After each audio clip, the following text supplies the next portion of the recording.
قبل از اینکه ادامه این ویدیو رو ببینید ازتون میخوام که چند لحظه به این فکر کنید که اون چه مدل ادیتیه که تو ژانرهای مختلف به دردمون میخوره و میتونیم ازش استفاده بکنیم و اونو حتما برای من کامنت بکنید. اما الان من میخوام نظر شخصیمو بگم. به نظر من قرار دادن ویدیو داخل نوشته میتونه یکی از پرکاربردترین اونا باشه. تو ویدیوهای گیمینگ، ویدیوهای ورزشی، ساختن تیزرهای تبلیغاتی و موارد مختلف دیگه این ادیت حتما به کارتون میاد. این ویدیو رو ببینید.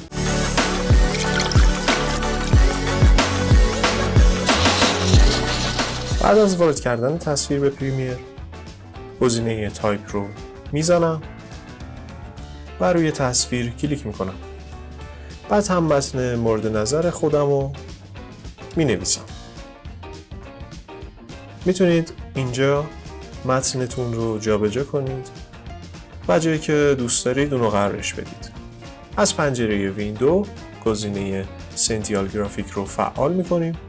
این پنجره که برای ما باز میشه از قسمت ادیت. از همه این تنظیمات به سلیقه خودتون میتونید استفاده بکنید. حالا من گزینه ورتیکال سنتر و هوریزونتال سنتر رو میزنم برای اینکه متنم کاملا وسط تصویر قرار بگیره.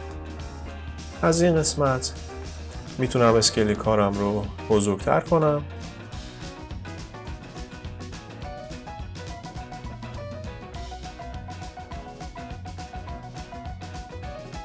به نظرم همین اندازه کافیه. حالا با زدن کلید شیفت 7 پنجره افکت برای من باز میشه و ماد کی رو سرچ میکنیم و اون رو روی لایه زیری خودمون میکشیم یا همون لایه‌ای که تصویر اصلی ما قرار داره. نوشته رو با توجه به مقداری که میخواید روی کارتون قرار بگیره بزرگتر میکنید. لایه زیر رو دوباره انتخاب میکنید. از این قسمت اونو روی ویدیو 2 قرار میدیم و میبینید که چقدر کار ما هیجان انگیز شد.